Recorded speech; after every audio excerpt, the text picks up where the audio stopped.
2, 1.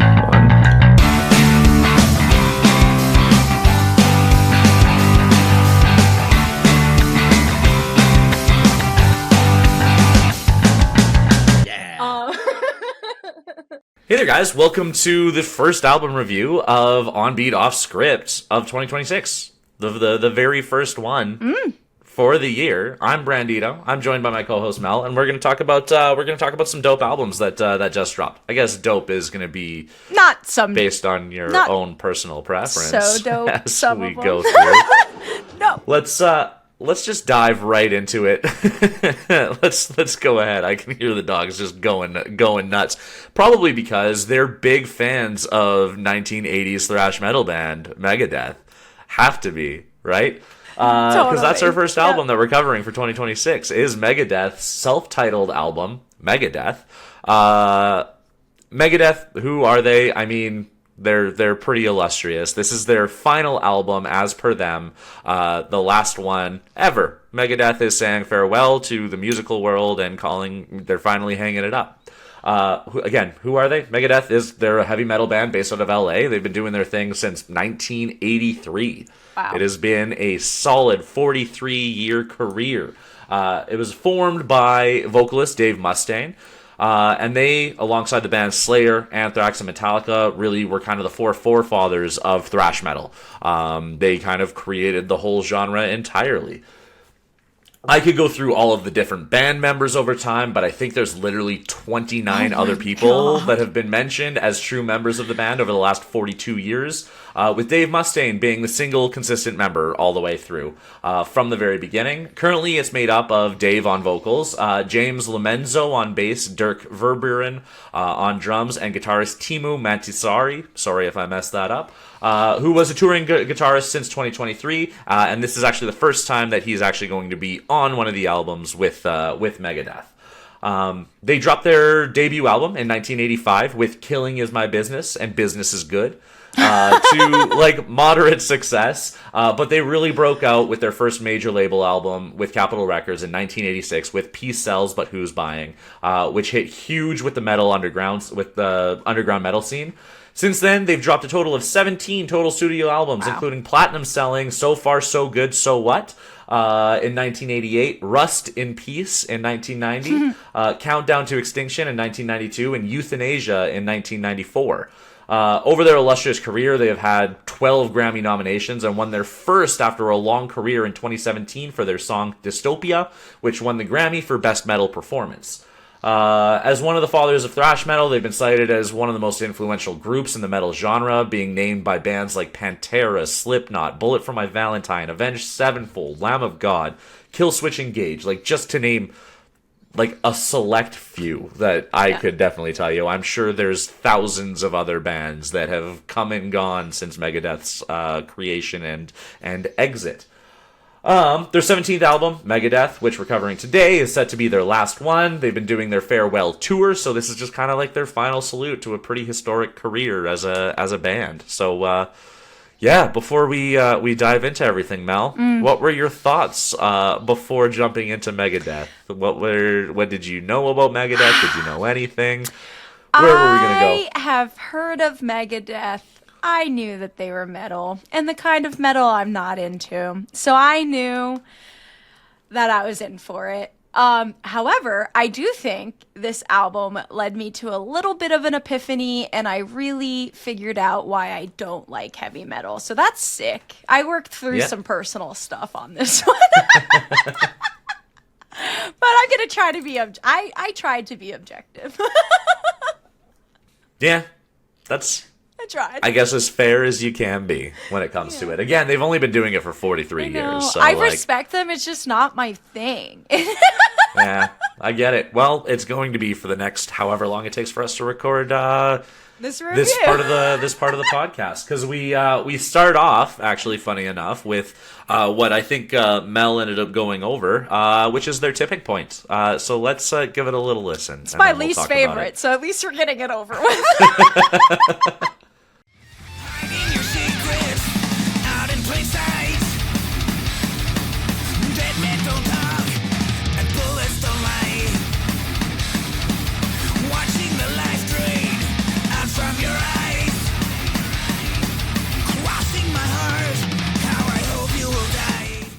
There you go. It's metal, baby. It really is. Obviously, it's super notable metal opening. The heavy drums lens on it, it's standard. It goes right into an opening guitar solo, like right off the hop, which is sick. Pretty 80s kind of sound right off the hop as well. We get into a lot more thrashier kind of sounds with it. We pick up the drums a bunch. We get this really hectic guitar. I mean, the biggest thing that I can say is, I mean, Dave's vocals are, like, he sounds old. They're so bad. He just does. He is old. The guitar work is crazy on this. I think the guitar work is fantastic. Agree. It's remarkable on that side of things. Dave just 43 years in a career, and that was after he had already left Metallica after doing things with Metallica. So like, it's not like he was a young man when he formed Megadeth to begin with either. It's okay. There was nothing really new about it, nothing game changing, other than it like being just an overly classic metal guitar, which are great, but it's nothing that hasn't been done before in that side of things. I didn't mind the breakdown closer to the end of the track. I thought that was kind of enjoyable, but it didn't do enough to really bring me all the way back in on it. It really didn't. Yeah. Go ahead, Mel. So yeah, for me, his vocals are just so monotonous. It just sounds like he's just speaking like into a microphone. There's like no inflection happening with it. And so for me, the pairing of his flat vocals with that really, really fast paced drum was so jarring. Like I couldn't really get over it. The instrumentals I thought were very technical and clearly very good. The guitar was a huge highlight for me. We did finally get some like what I felt was emotion in his vocals at the bridge, and it finally kind of slowed down for a change of pace, and that's where it kind of actually became way more tolerable for me. Yeah, I put like he's actually singing in the outro. Where was this earlier? Like all of a sudden he decided to try.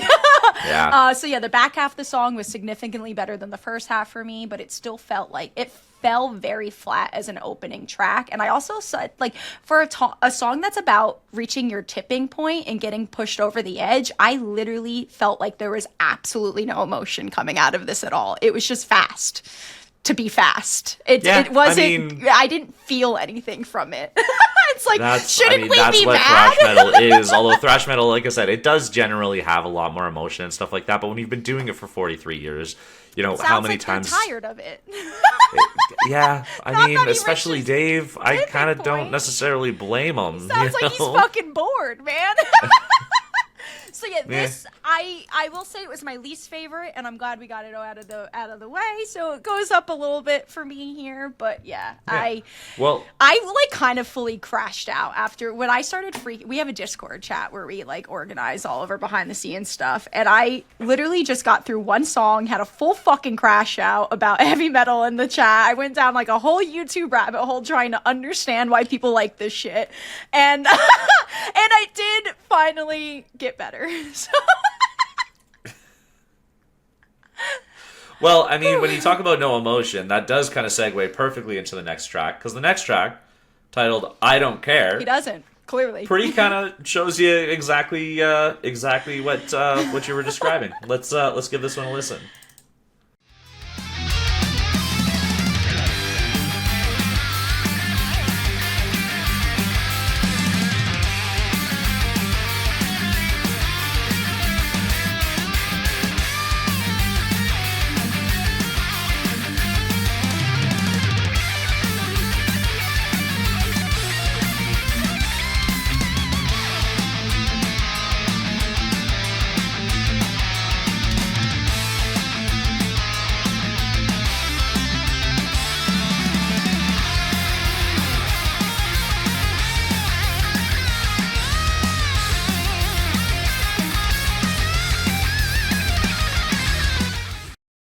Yeah, that was just 3 solos back to back. Yeah. Yeah. Which is, in my opinion, it's sick. I love that. But, yeah, this is... Like, obviously, this is a lot more enjoyable, I think, than the previous track on it. The lyricism, I mean, I purposely grabbed that clip, because the lyricism is seriously lacking. So tacky. It does feel like he doesn't care at all. Like, it felt almost parody-esque on that, but, like, obviously the solos do all of the heavy lifting on it. Yeah. there's really not much to be desired outside of that part. So, like, if you just want to hear a dude shred the guitar, perfect. I've got a track for you if you can just block out the vocals and the lyricism on it. Yeah, honestly, I wrote, I'm like, I don't think I'm going to be sold on this record based on this start. I don't think I'm going to be all the way in there. Yeah. It's actually crazy because this is my second favorite track. Still not rated very highly, but it is my second favorite track on the album. I mean, it rocks pretty hard. Yeah. It does. It's very tacky. It actually felt a little bit more genuine than the first one. I kind of dug the chorus. I really liked the trading off of the guitar solos. Like you said, that was pretty sick. And the pacing of this song was way more tolerable for me. Like, there's actually, like, a variation in the intensity, which I appreciated, because it's just, like, when you're just shoving fast-paced heavy metal down my throat, I, like, feel like I can't fucking breathe. I feel like it makes me claustrophobic, and I can't explain it, where I'm like, oh my god, I'm freaking out, this needs to stop. So I didn't feel that on this song, which was nice. You just can't hang, dude. I don't know. I'm too anxious. Go back to your Noah Khan. Yeah, but this one was better. Yeah. No, this was definitely a better track. Yeah. Moving on from the first one, again, it shreds like crazy, but yeah, the vocals and the lyricism is just so funny. I struggle to take him seriously at a lot of the times on this record. Yeah. I believe that. Yeah. I believe that. Well, that brings us into Hey God. So it is a question. Hey God? I guess we should say. Let's give that one a spin. Sometimes I feel so insecure as I walk these streets alone. Sometimes I feel so insecure as I walk these streets alone. Can you hear me?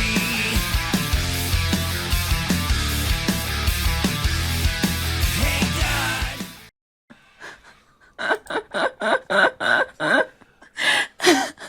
I like this one.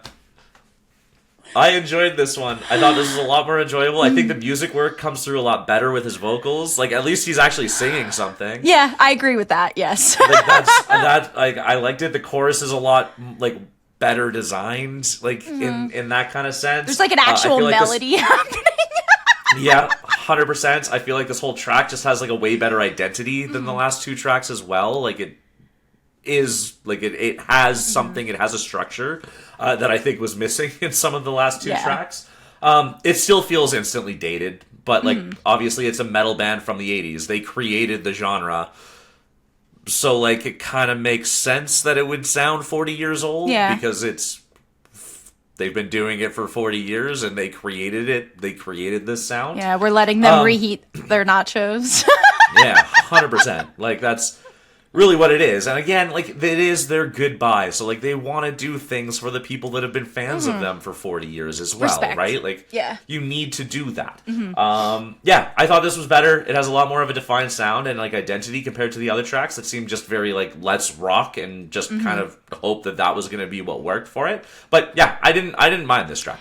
I agree there. The one thing that made me really struggle to take it seriously, and I get it, they're old. It feels like he's coming to terms with his mortality here a little bit. But this song is just giving old man realizes he's going to die soon and is trying to cover his bases just in case God is actually real. Like, it's like, and it like, all right. But when you spent your whole life being a rock star, I get that. Makes He's sense. saying, Yeah, you're right. It is a trope, but like, Yeah. they created the trope. I know. Yeah, but like, You know what I mean? So he's you reliving. got mad at Lady Gaga for reheating her nachos, but you're not gonna get mad at Megadeth. Because also Lady Gaga hasn't been doing it for 40 years. I get it. 43 years, dude. This was still okay. This was just very mid for me. It's just mid. Yeah, I can. Yeah, I Yeah. mean, I'm with you on that. It was Yeah. still like in my opinion, kind of on the more higher light of Oh, I the agree. album. But This would be my number 3 out of Yeah. out of my faves. I agree. sure, cool. Then we get into I can't. this was one of my favorites. Shut the fuck up. Let's listen to some "Let There Be Shred," baby. On the day I was born, a guitar in my hands, the earth started rumbling, a thunderous command, to bash and to thrash, to bang my head, to smash my guitar, let there be shred.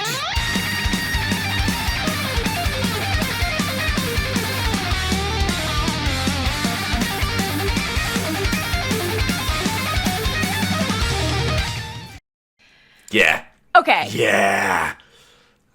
Instrumentally, it's great.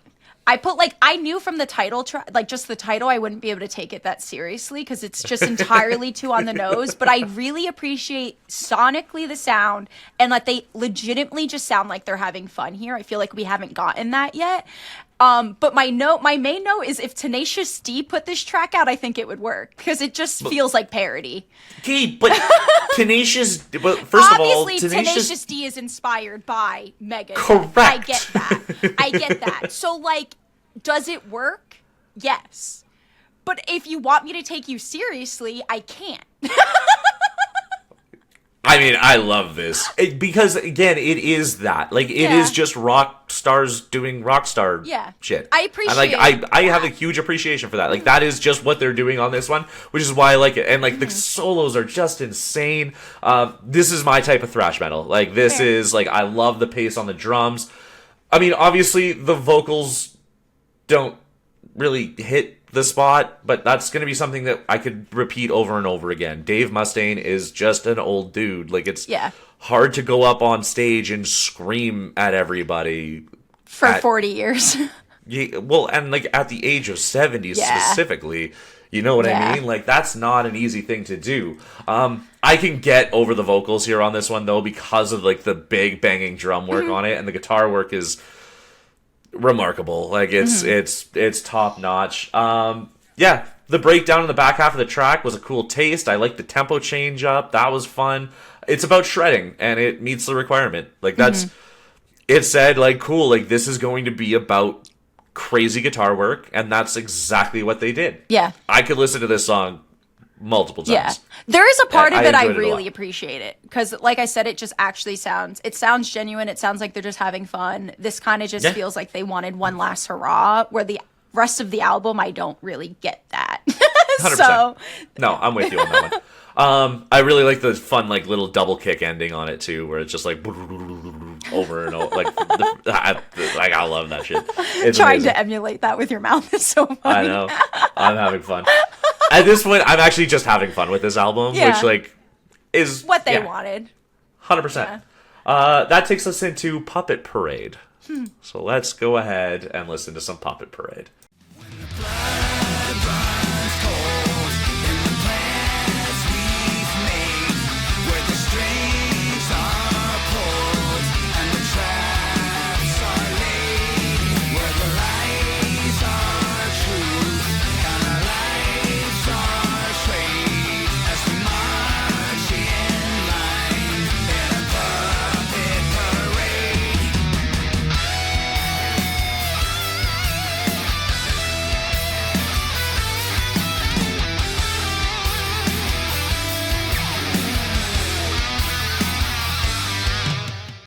This was a lot more conventional, like 80s metal. Like this was heavy metal as opposed to it being thrash. This was another one of my favorites, though. I really, really like this one.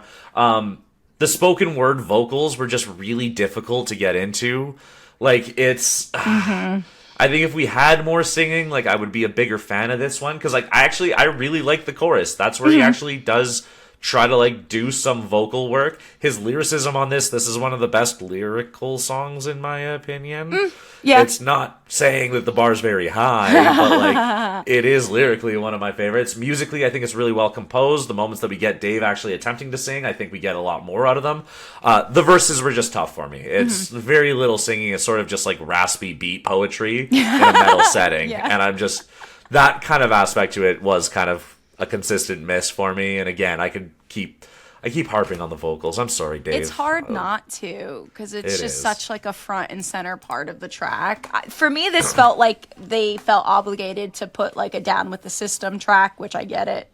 Thematically, it's very overdone, but it's like System of a Down, you mean? well, yeah, I mean, Down with a system? well, like I'm not like I'm saying like down. Oh, like, you're talking about Down like with... just as a theme. It's like they're obligated. I thought you were saying that sounded like System of a Down or Down with the Sickness, which is System of a Down. So I was like, no, that's Disturbed. I felt Never like mind. they felt obligated to just thematically put out a song that was like anti-establishment. Is what I'm trying Yes. Okay, that's... Sorry for my wording. I get why that's you confusing. named two bands that were obviously influenced by them. So I know. And I did put like sonically, if we mute the vocal track, I haven't minded the last two track. They felt very standard and safe and like templated, but like solid. So like again, just mid, but it's fine. 100%. Like I said, that was one of my favorite tracks on it. It's not saying, like, I'm not saying that the bar's very high, but I am just kind of having fun with metal at this point. Fair. Like, you know what I mean? Like, I'm not really, it's hard to just critique the same things over and over again. Yeah. So, yeah. that brings us to another bad day. Let's hear about how bad of a day Dave had. Try so hard to keep things straight, but every move just dents my face. You moved on and I stayed behind, trapped in a life I can't rewind. It's just another bad day, another bad day, another bad day. It's just another bad day. I really want somebody to mix this one up with "Cause you had a bad day." A little Daniel Powder.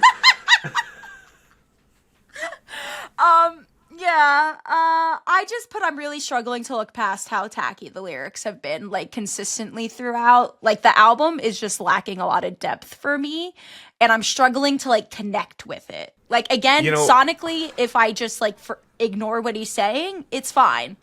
But I just can't get into it.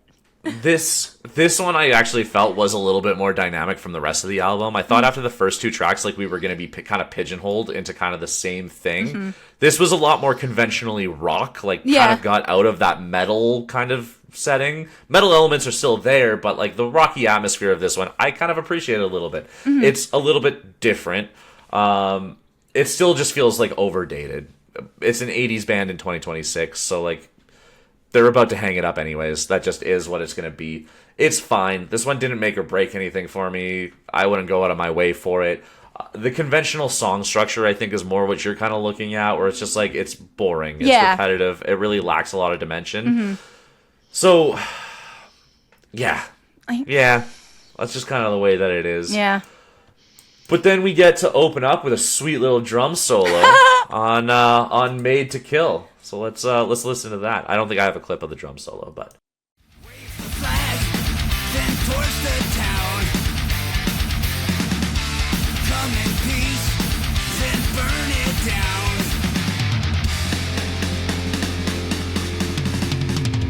Smoke and fire, choke the dawn. Every trace of life is gone. Hot sun, the desert war. Blood for gold, and guns will war. Red skies, bombs fall.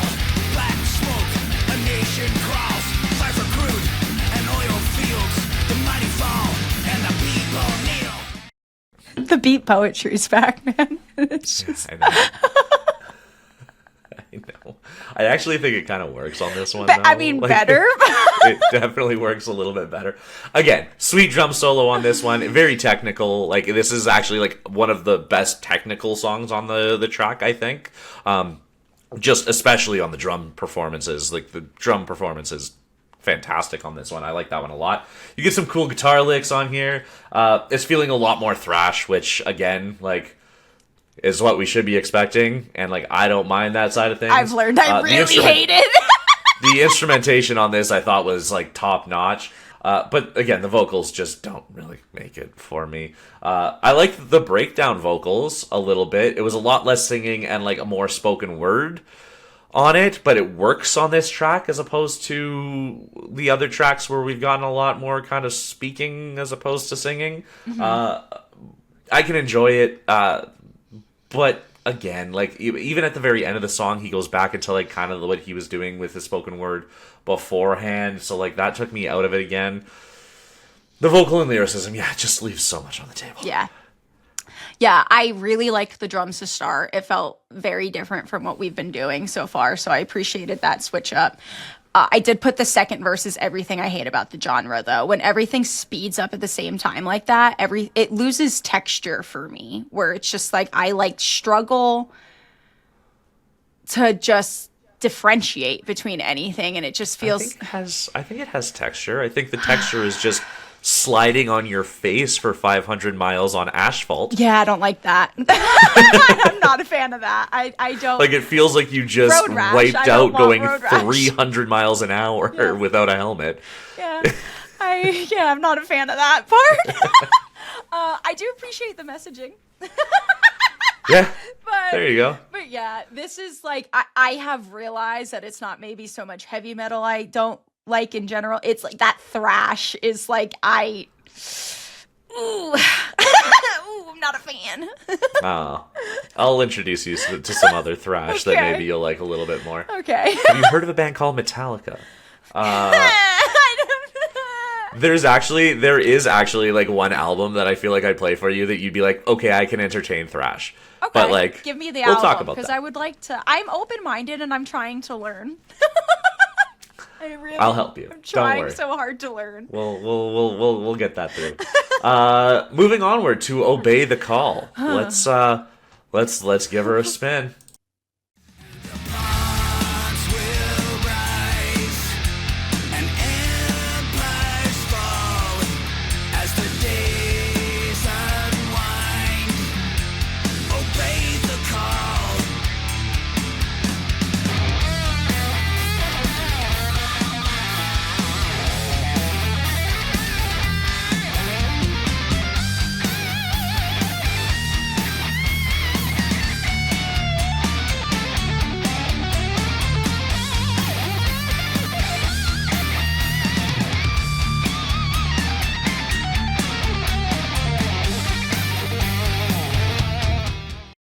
I will say, you picking out the clips of like a lot of guitar solos and whatnot has influenced me to knock my rating up just a smidge. Because when you like focus on just that, I have more of an appreciation for it. I kind of did that with intention because I'm yeah. like, I know Mel's going to despise Dave's vocals, and it's unfortunate that you're listening to him in 2026 Well, and not it's listening to him in also 1980. the thing- because in 1980 you would have been the biggest Megadeth fan. I can almost assure you. And I don't even necessarily like. I'm a Midwest emo girly. I don't necessarily need your vocals to be good, but I need you to give me a little something. I feel like you would have been a giant metalhead in the 80s if that's honestly, where you probably. were. Right? Like, that's just where you Just sit. I like things that have been influenced by the genre now, not necessarily the genre. Yes. This one, obviously, it's a way more melodic opening, which I appreciated. It's got that gothic kind of feel, which I liked about this one. It's like you had to have one of these, I think, on here because so much of the genre was like kind of supposed to have that kind of gothic feel. Obviously, the thrash kind of overtook a lot of that, but they initially started and kind of pulled from a lot of that kind of gothic imagery and that kind of stuff. So this one, I think, really does that. Dave's got way better vocal inflections for his speaking portions in this one as well. It's fine. It's just fine. The goth melodic part is nice, but like there isn't a crazy amount more than what they've ever done before. I thought the fun little double kick breakdown going into the end of the song was cool, and kind of went into a little bit more like thrash metal kind of at the very end of this one, which kind of showed a little bit of diversity on it. But again, it's still just kind of fine. Yeah. Yeah, my only other like note besides what I've been saying over and over again sonically is just like the messaging here in these, like specifically Made to Kill, Obey the Call, and then I Am War is next. The messaging here gets really muddy for me. As far as what they're saying about like war and whatnot, like I'm sure his intention was to criticize people who are acting as pawns and just pawns and falling in line here. But this felt more like an order to actually fall in line and obey the call than it was like a criticism of people who do obey the call. So we've just had like kind of like an anti-war, anti-establishment song. And now I just feel like the messaging is getting muddy for me, which I'm just not into. I see. Here's where you messed up.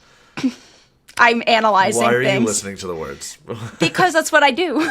It's supposed to rock, dude. My favorite part of songs are often lyrics. I am going to listen to what he's saying. Silly. So Silly. Have you never just enjoyed a guitar solo? I mean, yeah, because I have. Well, let's listen to another one then. I Am War. Right now. To know you, I become you. Knowing every fear of each of my enemies. You go to war, then seek to win. Appearing strong, when clearly you are weak. He's now War. I know, we've just fully He was embraced called it. to obey, now he's War. Yeah, I just like... He always knew he was designed to be a pawn. That's what Made to Kill's about. Fine. Then Obey the Call means that he finally got the call finally from somebody submitting, else and he's to finally... go and do it. And then I Am War is saying like, well, no, I am that person now. Yeah. You know what I mean? I just feel like there's points in all three songs where he's actually trying to be critical about the war machine, and like it's just, I don't know, it gets a little muddy for me. It's all critical about the war machine. Yeah. I just wish he fought back against it a little harder instead of fully embracing it. He's 70 years old, Mel. Doesn't mean he has to give up the fight. Why are we giving up, bro? That's why he's retiring. He is giving up the fight. Okay, fine. Fine. Like, genuinely, that's the whole point of this album existing. Fine. Is him saying, by the way, I'm giving up, guys. Just... Yeah, I Am War. I mean, the lyricism, it just lacks a lot of creativity. It's pretty conventional themes, similar repetitions. There's not a lot of inspired sound there. Mm-hmm. It's from the people that created the sound, so they're repeating the sound over the sound. and over and over. 100%. You're right. This is reheating nachos. 100%. This one is like the most reheated of Yeah. the nachos too. Like, and then we come into the last note, and the last note is really kind of their last Megadeth original song, and it feels like that. So let's listen to the last note. The final curtain falls, a quiet end to it all. Now it's just memories in my mind, just fading lights and names.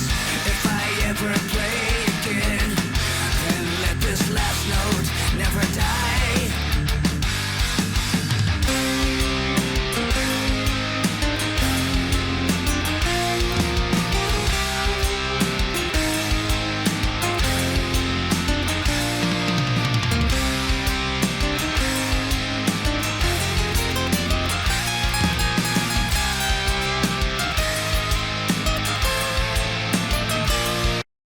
I loved the gentle strumming. I loved it so much. This was Well, my and favorite. like going into like that acoustic sound, Yeah, big like, fan. was just like really cool. Yeah, it was a really nice change of pace. This was my favorite on the album.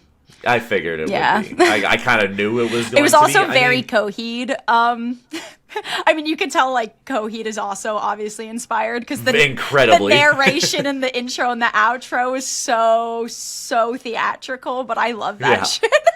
But like it's them. They're saying goodbye to their Yeah. fans. This is them being like, this is our last note. Yeah. Like this is for you guys to hold on to. Mm-hmm. I really like that they did try to kind of make it a little bit more sweet. They Mm-hmm. slowed everything down a little bit. Like it's not so in your face. They're really like kind of waving goodbye. This is their Mm-hmm. Yeah. encore. You know what I mean? Which I appreciate a lot. Obviously, it's named the last note, so like that's it. They're saying we're done. Appreciate you guys out there. It does feel like a real true finale. I have a lot of respect for it for that case. Musically, it's just kind of okay. But like it's an intention song. It's not meant to be a creative burst. It's not meant to be that. Like it's a farewell. I think we needed a little bit more of the acoustic on there. Yeah. I thought that was really pleasant. I really liked it, yeah. But, like, it is kind of neat to know, like, we as, like, on Beat Off Script, like, when I was listening to that song, like, I kind of got goosebumps because I'm like, we're covering Megadeth's last album. Yeah, it's kind of like, sick. that's something that we get to, Yeah. like, kind of put in our back pockets and be like, oh, no, like, we talked about Megadeth as they said goodbye. We to started everybody. this podcast just in time. Yeah, right? Well, let's see if the audio actually makes it all the way through. Oh, don't say that. If you're hearing this right now, then it worked. But yeah, so like that was their last original song. We got a chance to be able to cover it, and I think that that's really cool. That's something special. Like again, they're 17-time Grammy nominees. They're 4-time platinum selling artists from the 80s, which guess what? It's gotten easier to do that. write yeah. platinum records. In the 80s, it was very difficult. Like, that's not something that you can take lightly with that kind of thing. But then there is a bonus track. It is Ride the Lightning, which everybody might know was a Metallica song. That's because Dave Mustaine was a part of Metallica and actually wrote it himself. So he wanted his opportunity to be like, this is how I envisioned Ride the Lightning to be. Obviously, I think it would have been a lot better done if it had been when he was in the 80s and a much younger man. But let's listen to Dave Mustaine's take on Ride the Lightning, his own song. Flash before my eyes. Now it's time to die. Burning in my brain. I can feel the flame.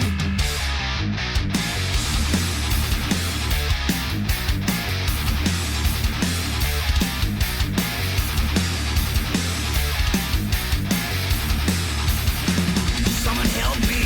Oh, please, God, help me. They're trying to take it all away. I don't want to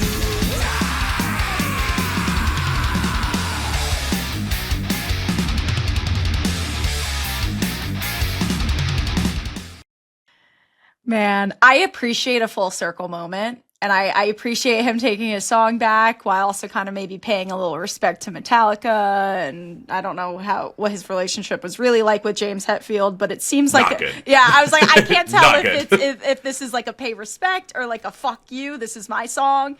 But I listened to Metallica's version right after this because I just needed to, and like I don't think I would have put this out. Well, Kate, but like in all fairness, James Hetfield was in his 20s when he dropped their version of Ride the Lightning. Yeah, I get it. Dave But- is 70. Okay, but even like I don't know, the whole there's just a lot even instrumentally that I think falls flat on this in comparison. Obviously Metallica's version is again way more theatrical. There's a lot more going on. It's a very different style, but that was also way closer to when the song was actually written. yeah. Which I think does make a difference. You know Yeah. what I mean? Like, because truthfully, like a big part of, especially listening to like those older albums, obviously they've been remastered however many times over and stuff like that. But you know, like there is a sound, there is an aesthetic that exists because of how the recording equipment is. You know what I mean? Like the polish of this kind of recording equipment nowadays really is going to take away a lot of that stuff. When we're listening to things at 60 hertz compared to what they had back then, like those are pretty quintessential differences that exist today that wouldn't have existed back there, and that's what helped create a lot of that thrash aesthetic. Fair. Is just even how it's recorded. So I think that was kind of a little bit of it. At the end of the day, this was obviously just kind of a fun little kick at Metallica to be like, yo, by the way, that was my song. I'm allowed to do my own version of it because I wrote it. And there's nothing that Metallica can really do about it. And he was just like, one last little laugh at you guys. Just be like, yeah. Yeah. And like, unfortunately for Dave, like Metallica blew up right after because of Ride the Lightning. That sucks. That's just really, like, Ride the Lightning was their first big, really, like, I shouldn't say their first, but like that was one of the songs that got them like a full mainstream breakthrough kind of a thing. Yeah. Yeah. And Dave had just gotten kicked out, and it was his song that really kind of did it for them. You know what I mean? Next thing you know, now they're doing Master of Puppets, and he's just like, what? Like, come on. Yeah. It's like, I kind of got cheesed about it. So he's like, no, like, that was me, by the way. I get and just it. a reminder to all the metal fans out there, be like, oh, by the way, I was Ride the Lightning, not Metallica. I get that, and I appreciate kind of the pettiness of putting it on here. I kind of wish it wasn't like the last thing I heard from them, though. Like, I really liked The Last Note. I don't know where you could have fixed that. I don't think it really fits in the middle of the album either. Well, it was a bonus track. So Fair. I think it actually, if I assume probably on the CD, you'll end up hearing The Last Note. It'll play on for 10 minutes, and then Ride the Lightning would kick in. Appreciate that then. Because, yeah, I kind of wanted it to just be done with The Last Note. I didn't, like, if they release this as a single or something randomly, I get it. You gotta remember, this is 80s rock and roll, too. Like, they invented the encore. True. Fair. You know, this was their, like, that was the end of the concert. This is when everybody's standing being like, one more song, one more song. And he's like, cool, then I'm going to go out and do Metallica's song. Yeah, fair. Okay. Because that was mine. Yeah. Okay. So, I'm kind of cool with it. Yeah. I'm fine with it. Again, is it remarkable? No, it's not better than the original by Metallica. Of course not. Again, just completely different circumstances for doing the song, though. So, like, it is what it is. So, Mel. Yeah. In conclusion, how'd you feel about Megadeth by Megadeth? Yeah. So in conclusion, I think I've realized that my biggest thing with metal is that I feel like they're shoving intensity down our throats, and I literally can't breathe the entire time. So that is correct. That is the intention. I'm not here for that. I just like it. I kind of struggle to get into it. I don't feel like I can ever fully settle into a track, which I'm sure again is the intention, but like I want to feel comfortable when I'm listening to music, or at least be able to settle in, and I never felt like I could. It's all very jarring for me. Oh yeah, I like to feel so comfortable. Listens to Ethel Cain for like 3 hours. Yeah, I don't know. It's a different kind of unsettling. I love that shit. It's different. Don't deny it's a different kind of unsettling for sure. It's different. I don't know. But yeah, so there were songs that sonically finally broke that intensity and made the album way more palatable for me. Thematically, again, lots of tackiness, and I did say there was some confusion in the messaging for me towards the end, but your analysis kind of makes me understand it a little bit. And yeah, I get that they wanted one last hurrah, but I really wanted, I get that they wanted one last hurrah before finally calling it quits. But with the exception of The Last Note, it really just felt like they ran out of shit to say. Like, it just... After 40 years, you will too. I know. I get it. I don't know. Right? I fucking gab, man. I have opinions. I'm a yapper. But yeah, it was just very mid, a little annoying at times. Yeah. So I gave it a 4 or 5. Yeah, that seems completely reasonable. I tried to be very objective. Yeah, the album really just feels fine. It's dated, but that's to be expected out of a band that's been doing it for 42 years. I think Dave's vocals just don't hit the same, which again is fair and to be expected. I don't know that it entirely really hit the feeling of like a legendary band that's hanging it all up for the last time, though, which is a little bit saddening. Mm-hmm. You know, I'm thinking about like bands that I know and I love. I'm just like, is this what it's going to feel like in 2050? Aww. You know what I mean? Where I'm like, but it probably will be. I know. We're probably going to relive that too. So like, No. yeah, I think until that last song, it really felt more of like just like Megadeth, like trying to relive their glory days in a way that didn't really cement the fact that it is actually their last album, which I thought was kind of a little bit of a miss, and obviously their last tour. I would have wanted a lot more out of them in that way. something that really kind of allowed them to like leave on like a real leave on a bang, leave on a high note. It's not terrible, and it's like truthfully, I don't think it's terrible. I really don't know that I can like it much more than that.